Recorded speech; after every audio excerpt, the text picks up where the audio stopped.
आगे बात करने वाले हैं वेग की। वेग मतलब वेलोसिटी। वेलोसिटी आपको मैंने इससे पहले भी बताया था क्या कि अपन जो विस्थापन डिस्प्लेसमेंट की जो इक्वेशन है क्या y is equal to a sine omega t plus five, यही एस एच एम की मेन इक्वेशन है। इसी से पूरी एस एच एम में अपन क्या कर सकते हैं अपन न्यूमेरिकल सोल्व कर सकते हैं। अब देखो अपन क्या निकालना है, वेलोसिटी यानी कि वेग निकालना है। अपन फिर से अपन क्या करते हैं, इसका इनिशियल जो फेज है इसका मान 0 करते हैं तो क्या आएगा y is equal to a sine omega t आएगा। आपने पढ़ा होगा कि वेग होता है, वेलोसिटी होता है वो चेंज इन दिस क्या होता है, डिस्प्लेसमेंट होता है। यानी कि v इज इक्वल टू क्या होता है, dx अपॉन में dt होता है। जो विस्थापन का टाइम के रिस्पेक्ट में अगर अपन डिफरेंशियल कर देते हैं तो अपन क्या प्राप्त होता है, वेलोसिटी यानी कि वेग। सीधी सी बात है कि विस्थापन को टाइम का रिस्पेक्ट में अवकलन करा तो क्या प्राप्त हो है, वेग हो है।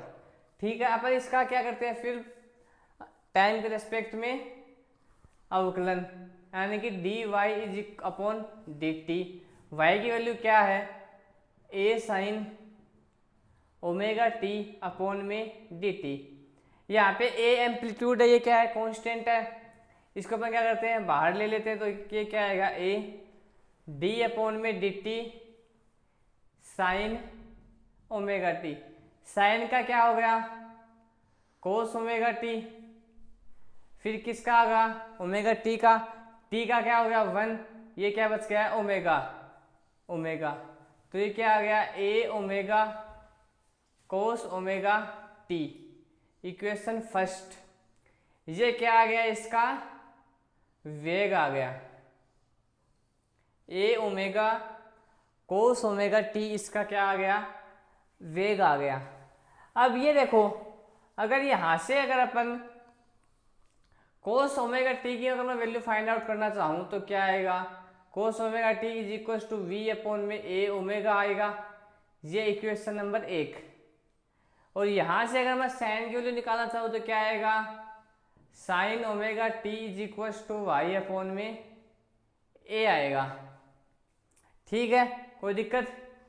अब ये देखो आप, साइन ओमेगा टी है क्या, sine omega t is equal to क्या है, वाई अपॉन में ए है। तो जो एक इक्वेशन होती है ट्रिग्नोमेट्री में, sign square x plus cos square x क्या होता है, 1 होता है। तो यहाँ से अगर अब मैं किसकी कोस की वैल्यू निकालना चाहूँ तो क्या आएगा, कोस बराबर कोस स्क्वायर एक्स बराबर 1 minus sine square x. Cos x बराबर क्या आएगा, रूट में 1 माइनस साइन स्क्वायर एक्स आएगा। ठीक है, अब देखो साइन एक्स की वैल्यू क्या है, यहाँ पे देखो cos x is equal to root 1 minus sine square x. Sine x की वैल्यू अपने निकाली थी, क्या थी, वाई अपॉन में ए। ये देखो वाई अपॉन में ए, तो ये अगर मैं यहाँ पे रखूँ 1 माइनस वाई अपॉन में ए का होल स्क्वायर, तो होल स्क्वायर में ओपन करूँ तो क्या आएगा, 1 माइनस वाई स्क्वायर अपॉन में ए स्क्वायर। इसका मैं एलसीएम लेके सोल्व करूँ तो क्या आएगा, a square minus y square upon में ए स्क्वायर।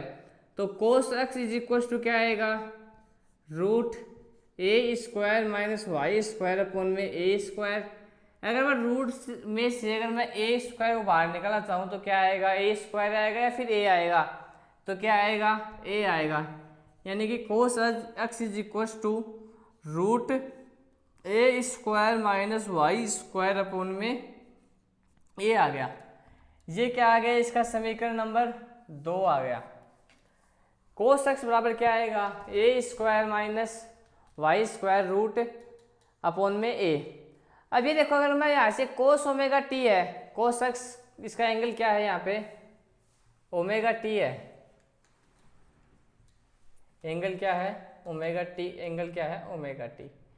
तो यहाँ पे क्या आ गया, cos omega t is equal to root a square minus y square upon में ए। अब देखो हमने समीकरण नंबर 1 में क्या बताया था, cos omega t is equal to क्या होता है, v अपॉन में a ओमेगा।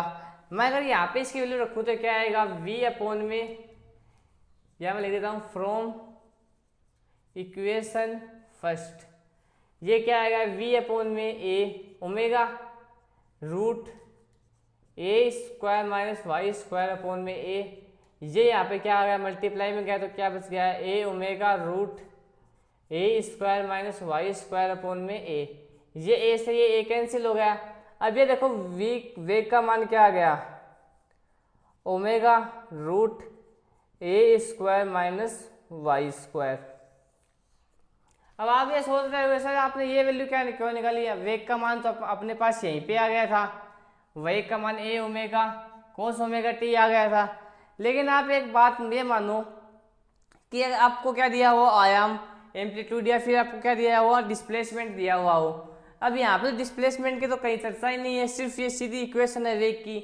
अगर ये ऐसे बोल दी कि आपको 10 मीटर क्या इसका विस्थापन है और 20 हर्ट्ज की कोणीय आवृत्ति है, तो इसका वेग निकालो, तो आप कैसे निकालो, इससे थोड़ी ना निकलेगा, इसका डिस्प्लेसमेंट तो कुछ है ही नहीं इसमें, डिस्प्लेसमेंट का नाम तो इसमें आएगा। तो ये क्या है, न्यूमेरिकल सोल्व करने के लिए इजी रूप है ये, आपको ये पूरी डेरिवेशन करने की क्या है जरूरत नहीं पड़ेगी, डायरेक्ट इससे क्या होगा सोल्व हो जाएगा। अब मैं इसको रिपीट करूँ वापस से, क्या पढ़ा दिया क्या हो गया, ये देखो आप, ये क्या थी डिस्प्लेसमेंट की इक्वेशन थी, ये थी, अपन इसको क्या मान लिया इनिशियल फेज, इसकी अपन ने क्या मान ली 0 मान ली, तो यहाँ पे क्या आ गया y बराबर a साइन ओमेगा टी आ गया। इतना समझ में आ गया। अब आपको पता होगा वेग बराबर क्या होता है, विस्थापन में परिवर्तन की दर क्या होती है, वेग यानी कि चेंज इन डिस्प्लेसमेंट क्या होता है, वेलोसिटी होता है। अगर इसका क्या कर दे अपन t के सापेक्ष या फिर t के रेस्पेक्ट में अपन इसका डिफरेंशियल कर दें तो क्या आएगा अपने पास में वेलोसिटी आएगा। इसका चलो कर दो आप, अवकलन कर दिया, ये यहाँ पे क्या है कांस्टेंट, ये बाहर आ गया, ये क्या बच गया आपको sign omega t upon d T का क्या करना अवकलन, साइन अक्स मान लो इसको, साइन अक्स का क्या होगा कोस अक्स। अब ये ओमेगा टी का भी तो अवकलन होगा, ओमेगा टी का टी के सापेक्ष क्या हो गया 1 हो गया, क्या बच गया ओमेगा, तो इसका वेग क्या आ गया a omega cos omega T आ गया, ये क्या हो गई इसका वेग आ गया। अब मैं यहाँ से क्या मान लो किसका कोस ओमेगा टी का मैं वैल्यू निकालना चाहूँ तो क्या आएगी, कोस ओमेगा टी बराबर क्या हो गया ए अपॉन में कोस ओमेगा आ गया, ये क्या होगी इक्वेशन नंबर 1 हो गई। और यहाँ से अगर मैं साइन का मान निकालना चाहूँ क्या होगा, साइन ओमेगा टी बराबर वाई अपॉन में ए, ये मैंने यहाँ पे रख दिया। एक ट्रिग्नोमेट्री में इक्वेशन होती है sine square x plus cos square x is equal to क्या होती है 1 होती है। अगर मैं यहाँ से कोस एक्स की वैल्यू निकालना चाहूँ तो क्या आएगी 1 minus root of sine square x आएगी, साइन एक्स की वैल्यू अपने यहाँ पे निकाल ली, ये साइन एक्स की वैल्यू रख के अगर अपन पूरा इसको सोल्व करें तो अपन क्या आएगा वेग का मान ये आ गया। ये तो क्या होगा इसकी जनरल इक्वेशन की बात होगी, फॉर्मूले की बात होगी। अब अपन इसका क्या निकालेंगे, इसका टाइम के रेस्पेक्ट में इसका ग्राफ खींचेंगे। वो अपन कैसे नहीं खींचेंगे, शुरू में आपको बताया था कि अपन सबसे पहले टी का मान 0 रखेंगे, फिर t/2 रखेंगे, फिर 3t/4 रखेंगे, फिर अपन t रखेंगे। ये 5 वैल्यू निकालेंगे, फिर डिस्प्लेसमेंट यानी कि विस्थापन के सापेक्ष इसका क्या बनाएंगे अपन ग्राफ बनाएंगे। ठीक है, ये देखो मैं इसको इरेज कर रहा हूँ। वैसे देखो अगर अपन क्या बनाएंगे ग्राफ बनाएंगे तो किसके रिस्पेक्ट में बनाएंगे, कौन सी इक्वेशन से बनाएंगे, इससे बनाएंगे v is equal to omega root a square minus y square से बनाएंगे, फिर v is equal to a omega cos omega t से बनाएंगे। किससे बनेगी इक्वेशन नंबर 1 से बनेगी, बाकी सबको मैं क्या कर रहा हूँ साफ कर रहा हूँ। देखो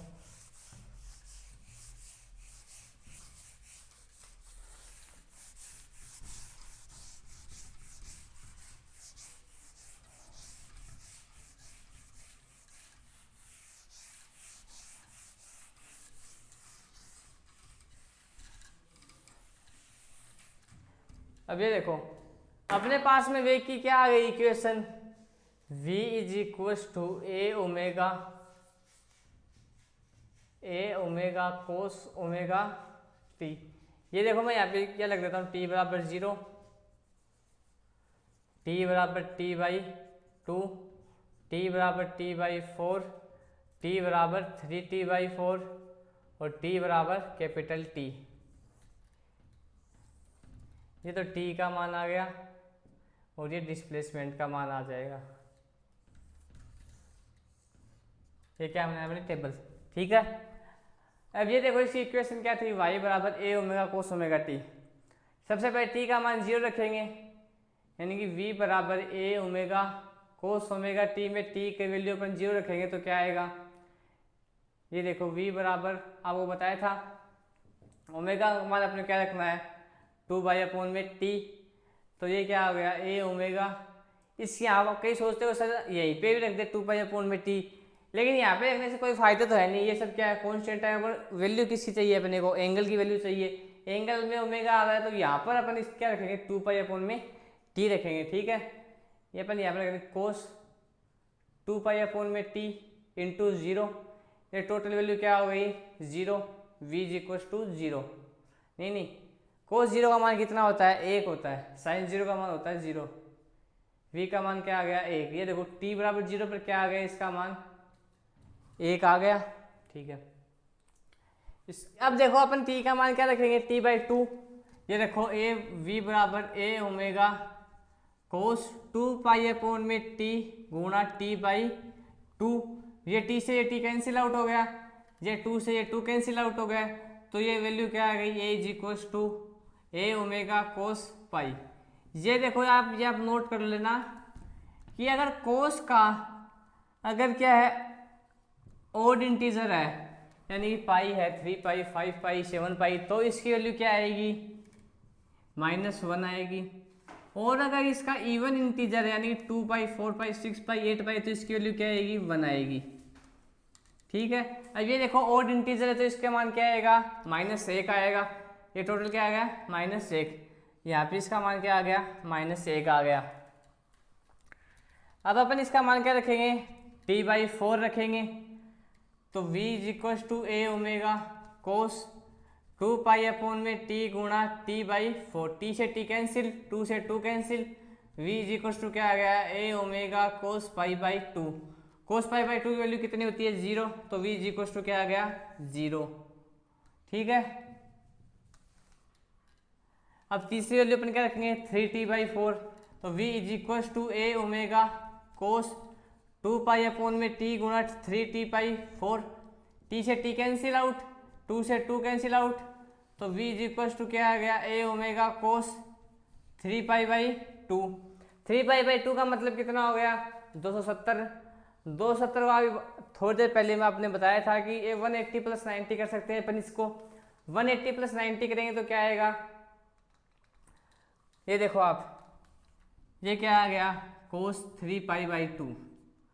ये कोस 3π/2 ये कितना आ गया, यानी कि अपन इसको पाई + π/2 लिख सकते हैं क्या, तो कोस पाई में कोई चेंज होता नहीं है, तो ये क्या आ गया कोस π/2 आ गया। कोस π/2 की वैल्यू कितनी होती है 0 होती है क्या, या फिर अपन इसको और दूसरे तरीके से अगर मैं आपको बताऊं तो क्या होगा, ये देखो कोस 3 गुणा 180/2 ये कितना आ गया 90, यानी कोस 270 डिग्री इसकी वैल्यू आ गई। अब देखो अगर अपन को 180 से करें तो इसकी वैल्यू क्या आएगी 0, जो कि क्या पॉसिबल नहीं है। इसको अपन किससे करेंगे 360, या फिर इसको अपन करेंगे 190 से, ठीक है। इसको अपन क्या लिख सकते हैं कोस, क्या लिख सकते हैं अपन इसको 360 माइनस क्या करेंगे अपन इसको 90 कर सकते हैं क्या, 360 में से 90 के कितने बचे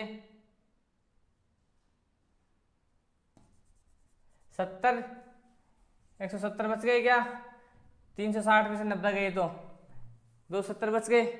ये क्या आ गया कोस 270, 360 और 180 में कोई चेंज होता नहीं है। ये देखो ASTC 360 ये कहाँ पाएगा, यहाँ पे आएगा पाई 2 पाई, 360 में से -90 है तो यहाँ पे क्या आएगा ये पॉजिटिव में आएगा, यहाँ पे ये क्या आ गया कोस 90 डिग्री। कोस 90 डिग्री की वैल्यू कितनी होती है 0 होती है, ठीक है। ये क्या आ गया 0 आ गया। और अगर अपन इसकी वैल्यू क्या रखें t रखें, तो v is equal to a omega cos 2 pi, ऊपर रखता हूँ, v is equal to a omega cos 2 pi upon में t गुणा t, t से t cancel out, v is equal to a omega cos 2 pi. आप थोड़ी देर पहले बताया था कि इवन इंटीजर हो तो इसका मान क्या होगा +1 और ऑड इंटीजर होगा तो इसकी वैल्यू क्या होगी -1। तो ये क्या है इवन इंटीजर है तो इसका मान क्या आ गया 1 आ गया। अगर अपन इसकी क्या करें इसका ग्राफ खींचे तो ग्राफ कैसा आएगा ये देखो आप, ये आपसे इसकी कैलकुलेशन है क्या करता हूँ मैं रेज कर देता हूँ।